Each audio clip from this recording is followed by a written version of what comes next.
Questão número 1 da Unicamp, ano 2015, segunda fase. A Agência Espacial Brasileira está desenvolvendo um veículo lançador de satélites, VLS, com a finalidade de colocar satélites em órbita ao redor da Terra.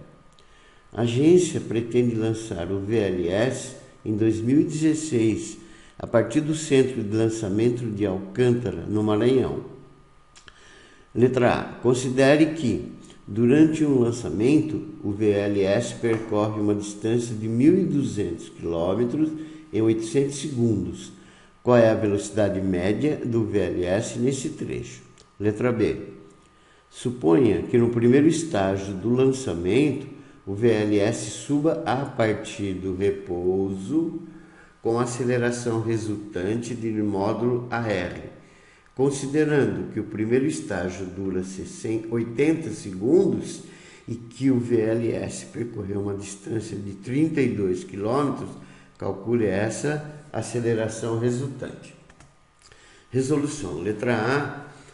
O enunciado fornece que ele percorreu uma altura de 1.200 km e demorou 800 segundos para isso. Então são dados ΔS, que é o deslocamento, no caso a altura, 1.200 km, e ΔT é o tempo que ele demorou para subir esse 1.200 km, que é 800 segundos. Velocidade média, ΔS por ΔT, deslocamento por tempo. O deslocamento é 1.200 km, o tempo é 800 segundos.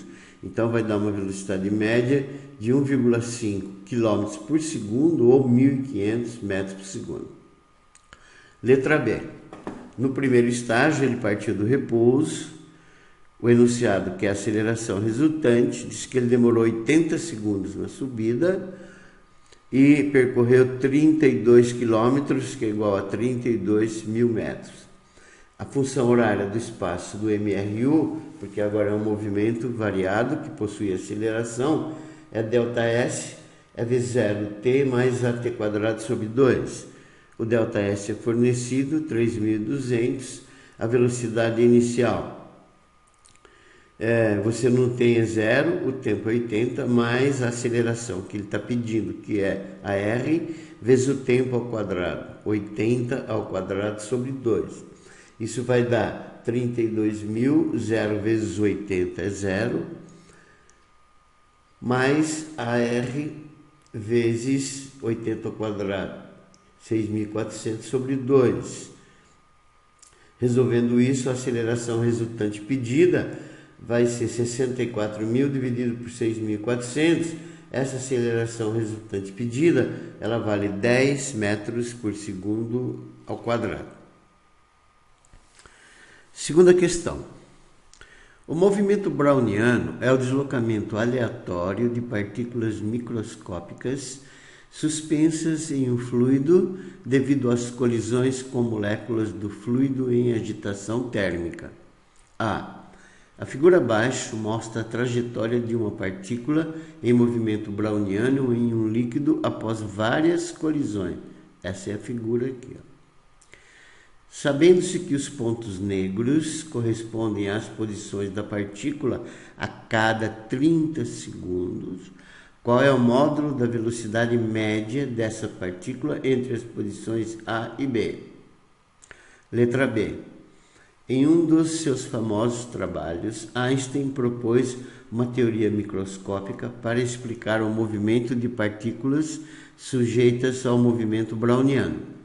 Segundo essa teoria, o valor eficaz do deslocamento de uma partícula em uma única dimensão é dado por I é igual a raiz quadrada de 2 dt, onde t é o tempo em segundos e d é igual a k vezes t sobre r.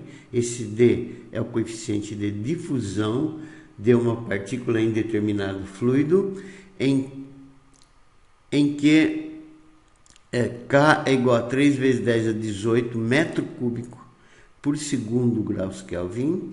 T é a temperatura absoluta e R é o raio da partícula em suspensão.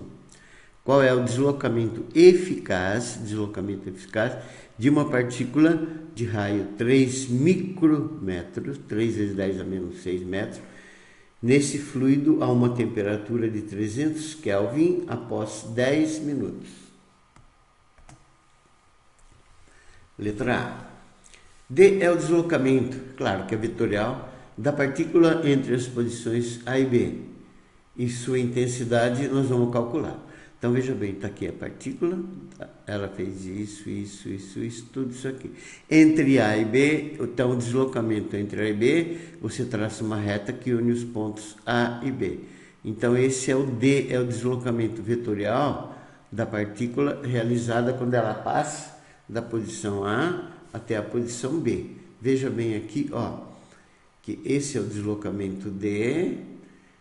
Aí, o que ela fez? Ela percorreu essa distância, você prolonga aqui, você tem essa distância, pode ver que cada quadradinho vale 10 micro, então eu tenho 10, 20, 30, aqui eu tenho 30 micrometro, e aqui eu tenho 10, 20, 30, 40 micrometro. Fechando isso aqui, você tem um triângulo retângulo, tá? Então, basta você aplicar Pitágoras, D ao quadrado, a hipotenusa ao quadrado, 30 ao quadrado mais 40 ao quadrado, que vai dar 900 mais 1.600, então o D vai dar raiz quadrada de 2.500. Então, esse deslocamento vetorial D tem módulo, tem intensidade 50 micrometros, 50 vezes 10 a menos 6 metros. Muito bem. O enunciado diz que os pontos negros correspondem a posições da partícula em cada 30 segundos. Então, no gráfico, você tem 10 intervalos, tá? Se você contar os intervalos aqui, ó, você tem 10 intervalos, cada um vale 30 segundos. Portanto, o tempo que ela demorou para vir de A até B vai ser 10 vezes 30, que vai dar 300 segundos. A fórmula da velocidade média, velocidade vetorial média, é deslocamento por tempo. Deslocamento já achamos aqui, 50 micro, que é 50 vezes 10 a menos 6 metros, dividido por 300 segundos, que eu passei para a potência 3 vezes 10 a segunda. Fazendo essas contas, vai dar 16,7 vezes 10 a menos 8 metros por segundo. O micro tem 10 a menos 6, então você desloca duas casas para a esquerda, então essa velocidade média em micrometros por segundo vai valer 0,167. A letra B é apenas, a Unicamp costuma fazer muito isso, ela fornece uma teoria, fornece as fórmulas e os dados, e aí nesse caso o exercício super simples, basta você ler o enunciado com atenção, pegar os dados corretamente e substituir na fórmula. Então é fornecido pelo enunciado que esse coeficiente de difusão, o D maiúsculo, ele é Kt sobre R.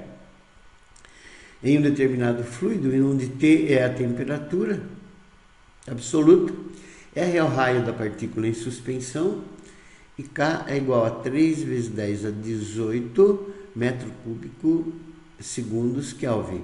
E o raio também ele forneceu, é 3 micrometros, 3 vezes 10 a menos 6 metros, e o T também ele forneceu 300 Kelvin. Então, basta você pegar a fórmula fornecida e substituir os valores, tá? K, eu botei 3 vezes 10 a menos 18, que é fornecido. O T, 300. O raio, 3 vezes 10 a menos 6, que é 3 micro. Então, esse deslocamento eficaz que ele está pedindo, esse D, ele vale 9 vezes 10 a menos 16 sobre 3 vezes 10 a menos 6, que vai dar 3 vezes 10 a menos 10 metro quadrado por segundo. Então, esse coeficiente de difusão da partícula vale 3 vezes 10 a menos 10 metro quadrado por segundo. Muito bem. Aí ele pede o deslocamento eficaz em 10 minutos. 10 minutos, tá? 10 vezes 60, que vai dar 600 segundos. De novo, a Unicamp forneceu a equação desse deslocamento eficaz pedido, tá? Que I é igual a raiz quadrada de 2dt, onde D é esse coeficiente de difusão da partícula que nós já chamamos aqui em cima. De novo, só fazer conta e substituir. Então, o 2 é o 2, O D já achamos aqui é 3 vezes 10 a menos 10. E o tempo é 600 segundos. 6 vezes 10 a segunda. Isso vai dar raiz quadrada de 36 vezes 10 a menos 8. Então, esse deslocamento eficaz pedido vale 6 vezes 10 a menos 4 metros. Terceira questão da Unicamp, segunda fase, ano 2015.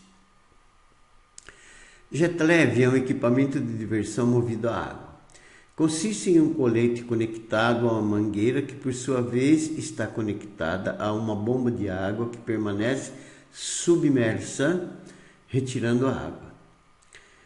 O aparelho retira a água do mar e a transforma em jatos para a propulsão do piloto, que pode ser elevado a até 10 metros de altura. Veja a figura abaixo. Essa figura é aquela fornecida pela Unicamp. Então vejam aqui está a mangueira, a água entra pela mangueira. Então ela entra pela mangueira e depois ela sai dos dois lados aqui, direito e esquerdo. Aplicando a água, aplicando uma força nele para cima e o peso para baixo.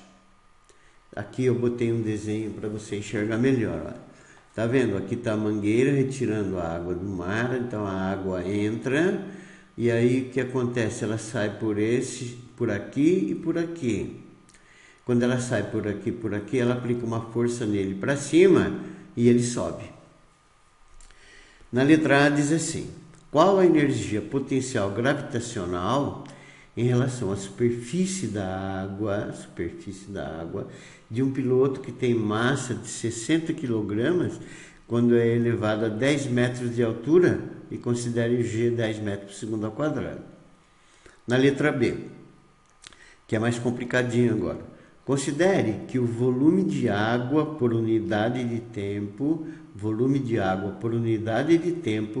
que entra na mangueira na superfície da água é o mesmo que sai dos jatos do colete e que a bomba retira água na taxa de 30 litros por segundo. Lembre-se que o impulso I de uma força constante F é dado pelo produto dessa força pelo intervalo de tempo de sua aplicação, ou seja, o IF ΔT. Ele é igual em módulo à variação da quantidade de movimento ΔQ do objeto submetido a essa força. Esse é o teorema do impulso, tá? Calcule a diferença de velocidade entre a água que passa pela mangueira e sai dos jatos. Então, a diferença entre a água que está saindo, quando o colete propulsor estiver mantendo o piloto de massa 60 kg em repouso acima da superfície da água. Considere somente a massa do piloto, olha aqui, ó, considere somente a massa do piloto e use a densidade da água como 1 kg por litro. Isso significa que cada litro de água tem massa de 1 kg. Letra A, facílima. Ele quer a energia potencial gravitacional dele quando ele está a 10 metros de altura em relação à superfície da água. A forma de energia potencial é mgh. A massa dele é 60 do piloto, o G é 10 e a altura é 10. Então, essa energia potencial gravitacional vai ser de 600 joules ou 6 kJ. Na letra B. As forças que agem sobre o piloto quando ele está parado são seu peso P, vertical e para baixo, e a força aplicada nele pela água, vertical e para cima. Mas como ele está parado em repouso, essas duas forças devem se anular. Então a força que a água aplica nele para cima, com ele em repouso, tem que anular o peso para baixo. E o peso para baixo é mg, que é 60 vezes 10. Então o peso é 600 newtons e a força que a água aplica nele para manter ele em repouso para cima também é de 600 newtons, pelo enunciado. Então a força que a água aplica nele é de 600 newtons vertical e para cima. Bom, o enunciado ele pede para considerar apenas o peso do piloto. E aplicando o teorema do impulso, que diz assim: o impulso da força resultante de um sistema de força que age sobre um corpo é igual à variação da quantidade de movimento do corpo. O impulso é a variação da quantidade de movimento, I é ΔQ é Q menos Q0, mas o impulso é força resultante vezes intervalo de tempo, e a variação da quantidade de movimento é mΔV.